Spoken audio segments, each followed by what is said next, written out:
তাহলে inner child বলতে কথাটা কিন্তু আমরা খুব পরিচিত। তাহলে ইনার চাইল্ড বলতে কিন্তু আমাদের এই সাবকনশাস মাইন্ড, অন্য কেউ না। বাইরে আমরা এই ইনার চাইল্ডকে কখন হারিয়েছি? আমাদের সাথে সবার ভেতরে আছে এটা। সবার ভেতরে আছে, কতগুলো বাইরের থেকে কোটিং পড়ে গেছে, মানে তাকে আমরা উপলব্ধিও করতে পারি না, তার কথা শুনতেও পাই না।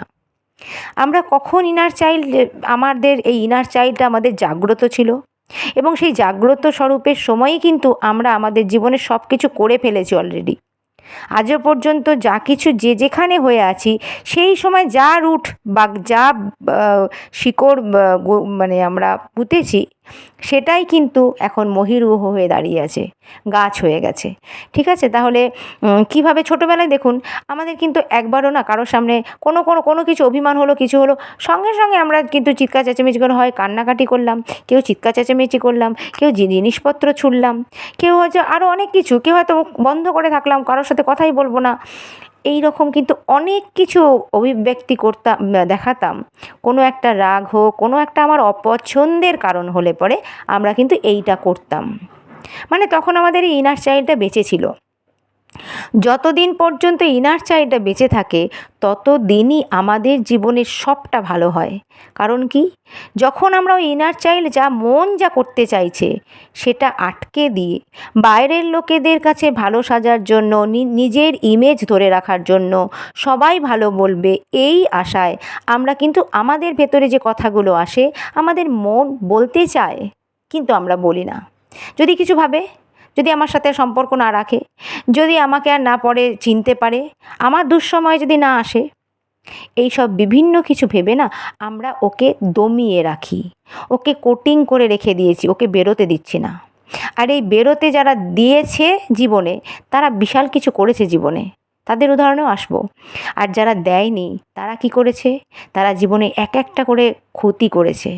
যেমন প্রথমে এনেছে রোগ, তারপরে এনেছে সম্পর্কের ক্ষতি, তার সাথে এনেছে সন্তানদের সুসন্তান পালন করতে গিয়ে তাদেরকে আমরা বিভিন্নভাবে চালিয়ে দিয়ে কাউকে তার নিজের পছন্দের জিনিস কিছু নিয়ে পড়তে দিইনি, বা তাকে জোর করে কোটায় পাঠিয়ে আত্মহত্যা করতে বাধ্য করেছি, থেকে শুরু করে আরও অনেক কিছু করেছি আমরা অজান্তে।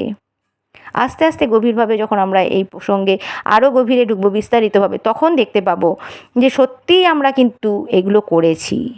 কারণ আমরা আমাদের অবচেতন মনের কথা, সাবকনশাস মাইন্ডের কথা শুনে এখনও যদি চলতে শুরু করি, দেখব প্রথমে কিছু কিছু সম্পর্ক যারা এভাবে আমাদের দেখেনি, তারা একটু অবাক হয়ে যাবে, তাদের কাছে আমাদের আচরণ একটু অন্যরকম মনে হবে। কিন্তু দেখতে পাবো ভেতরের ওই গভীর ভালোবাসাটা কিন্তু এরপরেই বেরোয়।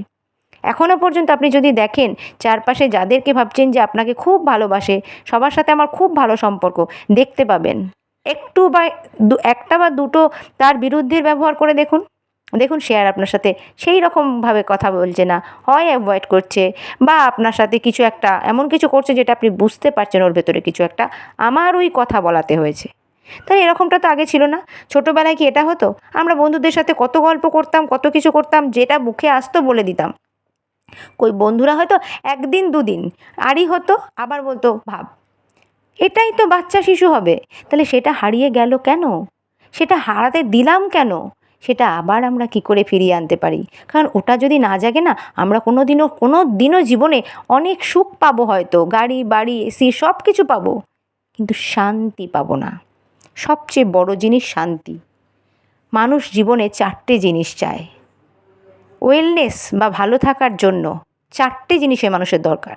সেটা হচ্ছে health, happiness, prosperity and piece. স্বাস্থ্য, সুখ, সমৃদ্ধি আর শান্তি, সর্বোপরি শান্তি। তাহলে যখনই আমার শরীর সুস্থ থাকবে না, তখন আমার মনও সুস্থ থাকবে না, ফলে আমার হাসি আনন্দ আসবে না, হ্যাপিনেস আসবে না।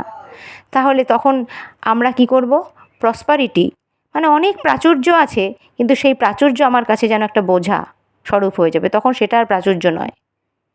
আমার 10টা বাড়ি আছে, সেটা মেনটেন করতেই যদি আমার অস্থির অবস্থা হয়ে যায়, সারাক্ষণ যদি মাথায় বাড়ির চিন্তাই থেকে যায়, তাহলে ওটাকে কি প্রসপারিটি বলবো? তার থেকে যে কুঁড়ে ঘরে আছে সে তো অনেক শান্তিতে আছে। তাহলে আমাদের আলটিমেট লক্ষ্য কি? শান্তি। প্রত্যেকটা মানুষ শান্তি পেতে চায়। তাহলে এই অবধি মনের আরও কয়েকটা নেচার বলি। তাহলে এই অবধি আমরা ব্যাপারটা বুঝলাম অনেকটা। এরপরে বলছি মন অনেকটা আরেকটা কিসের মতন? গরুর মতো।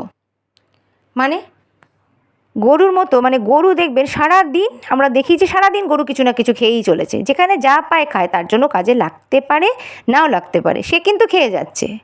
একটা সময় পরে সে বসে সেখান থেকে শর্টিং করে, জাবর কাটে, কোনটা তার জন্য ভালো সে রাখে, আর কোনটা তার দরকার নেই সেটা সে ফেলে দেয়, বার করে দেয়।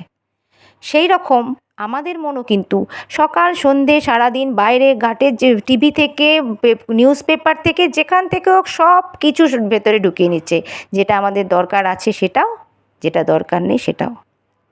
আজকে এই অবধি বলে শেষ করছি। আমাদের এই ভিডিওগুলো বেশিক্ষণ করা যাচ্ছে না, কেন বুঝতে পারছি না, কারণ আমরা এই ব্যাপারগুলোতে অতটা পটু নই।